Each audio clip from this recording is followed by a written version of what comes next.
여러분 안녕하십니까? 오늘 또 참으로 좋은 날입니다. 주의 평강이 넘치시기를 바랍니다. 저는 오늘 고린도후서 6장 1절로 2절의 말씀을 가지고 하나님의 은혜를 바라 누리려면 하는 제목으로 여러분과 함께 은혜를 나누고자 합니다. 인류의 고대사를 살펴볼 때 인류의 고대 문명들은 모두 다 큰 강을 끼고서 일어났고 꽃을 피워갔던 사실을 알 수 있습니다. 이처럼 수자원은 예로부터 인류를 복되게 하는 젖줄이 되어왔던 것입니다. 그렇기 때문에 사람들은 인류의 오랜 역사를 통해서 끊임없이 물을 찾아 이동했고 물 때문에 전쟁도 불사기까지 했던 것입니다. 그런데 아무리 비가 많이 내리고 하천이 잘 발달되어 있다 해도 댐이나 보를 막아 그것을 제대로 관리하지 못한다면 엄청난 분량의 수자원은 결국 바다로 흘러들어가지 않으면 모두 땅속으로 스며들고 말 것입니다. 그러므로 동양에서는 치산치수를 잘하는 왕을 일컬어 성군이라고 불러온 것입니다. 하나님의 은혜도 바로 이와 같습니다. 아무리 하나님께서 막대한 수자원과 같이 엄청난 은혜를 예비하셨다 해도 정작 우리들의 마음의 그릇이 제대로 준비되어 있지 않는다면 모두가 물거품이 되고 말 것이 때문입니다. 이것은 비가 아무리 억수같이 쏟아진다 해도 항아리의 뚜껑을 달아놓는다면 한 방울의 비도 받을 수 없는 것과 같습니다. 그러므로 오늘날 수많은 그리스도인들이 육신의 고통과 생활의 어려움을 당하고 있는 것은 하나님의 은혜가 부족해서가 아니라 그것을 받아서 간수할 수 있는 마음의 그릇이 준비되어 있지 않기 때문인 것입니다. 하나님 편에 문제가 있는 것이 아니라 바로 인간 편에 문제가 있는 것입니다. 하나님의 말씀인 성경은 지금 이 순간에도 보라 지금은 은혜 받을 만한 때요 보라 지금은 구원의 날이다라고 말씀하고 있습니다. 그러면 우리가 마음을 어떻게 준비해야 하나님께서 예비해 놓으신 은혜를 받아 누릴 수 있을까요? 첫째로 우리는 하나님께서 우주의 절대 주권자이심을 확고하게 믿어야 합니다. 우리 천년 자원을 잘 활용하려면 그 자원으로부터 우리가 얻을 수 있는 유익이 무엇인가를 분명히 알아야 합니다. 예를 들면 물의 힘을 이용해서 전기를 얻을 수 있다는 원리를 알 때 우리는 강물을 막고 발전 시설을 갖추어 전력을 생산할 수 있는 것입니다.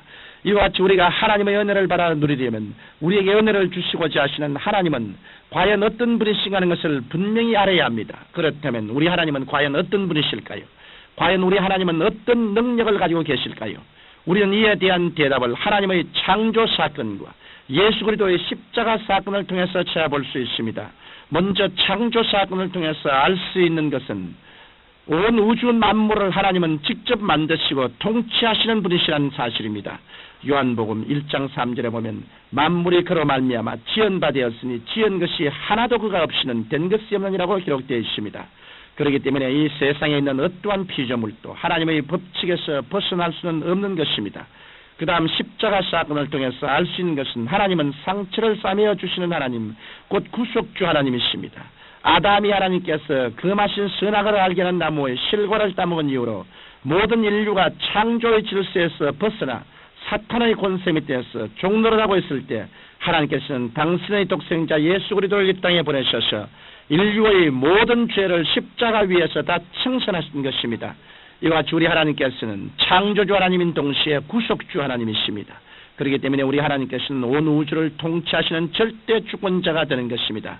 이러므로 우리가 예수를 주로 믿고 하나님께서 우리의 절대 주권자이시라는 사실을 분명히 깨달을 때 우리는 비로소 하나님께서 내려주시는 은혜를 받아 누릴 수 있는 마음의 그릇을 준비하게 되는 것입니다.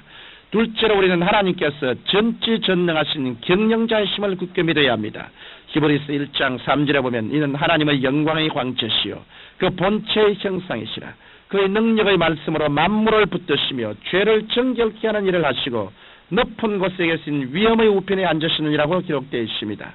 이와 같이 하나님께서 온 우주의 절대 주권자이신 동시에 만물을 붙들고 계시고 구원해 주시는 경영자이시기도 합니다. 그러므로 우리가 모든 짐을 우리 하나님께 맡기면 하나님께서는 그것을 맡아서 주관해 주시는 것입니다. 오늘날 수많은 그리스도인들이 기도할 때는 인생의 수고와 무거운 짐을 하나님께 맡긴다고 하면서도 기도가 끝난 다음에는 그 맡긴 것을 다시 찾아가기 때문에 하나님께로부터 응답을 받지 못하고 있습니다. 그러므로 우리의 문제를 온전히 해결받으려면 전능하신 관리자이신 하나님께 모든 짐을 의심 없이 맡겨야 하는 것입니다. 우리 하나님께서는 천지 만물을 창조하신 후 아무 일도 하지 않고 쉬고 계시는 분이 아니십니다. 시편 121편 4절에서 6절에 보면 이스라엘을 지키시는 자는 졸지도 아니하시고 주무시도 아니하시니로다. 여호와는 너를 지키시는 자라. 여호와께서 내 우편에서 내 그늘이 되시나니 낮의 해가 너를 상치 아니하며 밤의 달도 너를 해치 아니하려더라고 기록되어 있습니다. 그러므로 우리 그리스도인들은 생활의 어려움이 닥치오고 환경의 먹구름이 밀려올 때 낙심하지 말아야 합니다. 문제가 생겼을 때 하나님을 원망하거나 낙심하지 말고 하나님께서 책임지고 경영해 주실 것을 믿고 모든 어려움을 하나님께 맡길 때 하나님께서는 우리에게 크신 은혜를 베풀어서 우리의 영혼을 지켜주실 뿐 아니라 우리의 인생길까지도 바르게 인도해 주시는 것입니다. 셋째로 하나님의 은혜를 받아 누리는 성도가 되려면 범사에 감사해야 합니다. 시편 50편 23절에 보면 감사로 제사를 드린 자가 나를 영화롭게 하나니 그 경외를 옳게 하는 자에게 내가 하나님의 구원을 보리라고 기록되어 있습니다. 이와 같이 감사는 하나님을 가장 기쁘시게 하는 계사인 것입니다. 그런데 혹시 여러분 중에는 좋은 일이야 감사할 수 있겠지만 좋지 않은 일을 보고 어떻게 감사할 수 있겠는가 만문한 사람이 계실지 모르겠습니다. 그러나 눈앞에 보이는 현실만을 놓고서 인간의 척도로 좋다 나쁘다를 결정할 수는 없는 것입니다. 그러므로 당장 좋지 않은 일이 일어났다고 해서 하나님께 불평해서는 안 되는 것입니다. 그리스도인들은 좋은 일은 좋아서 감사하고 좋지 않은 일은 하나님께서 합력하여 선을 이루어 주실 것을 믿고 감사해야 하는 것입니다. 우리는 바울의 생활을 통해서 이와 같은 감사의 생활의 본보기를 볼 수 있습니다.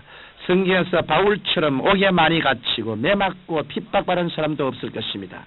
바울 사도는 그 고통당하는 순간에 감사가 나오기보다는 원망이 나오기 쉬웠을 것입니다.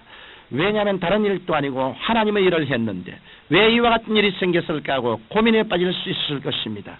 그러나 바울은 극한 고통 가운데 빠졌을 때 하나님께 불평하는 대신 감사해야 한다는 사실을 잘 알고 있었습니다. 그렇기 때문에 바울은 절망의 장소인 감옥을 하나님의 말씀을 기록하는 소망의 장소로 바꾸어 놓았고 그 결과로 오늘날까지도 소망이 잃은 자들에게 한없는 용기와 믿음을 주는 위대한 사도가 되었던 것입니다. 청취자 여러분, 우리 하나님은 절대 주권자이시며 전지전능한 관리자이십니다. 그러므로 우리의 마음 문을 열기만 하면 하나님께서는 한없는 은혜와 축복을 내려주시는 것입니다. 여러분은 진정으로 하나님의 은혜를 받아 누리시기를 원하십니까? 그러시다면 지금 이 시간에 우리의 삶의 무한한 자원 되시는 하나님을 여러분의 마음 중심에 모셔드리십시오. 그리하면 여러분은 젖과 꿀이라는 축복의 생활 가운데 들어갈 수 있게 될 것입니다. 사랑이 많으신 우리 아버지 하나님, 주 예수 이름으로 기도하오니 모든 성도들이 우리 하나님을 의지하고 우리 하나님을 생명의 근원으로 삼고 하나님의 풍성한 의와 평강과 희락과 축복을 받게 하여 주옵소서. 예수님 이름으로 기도합니다. 아멘.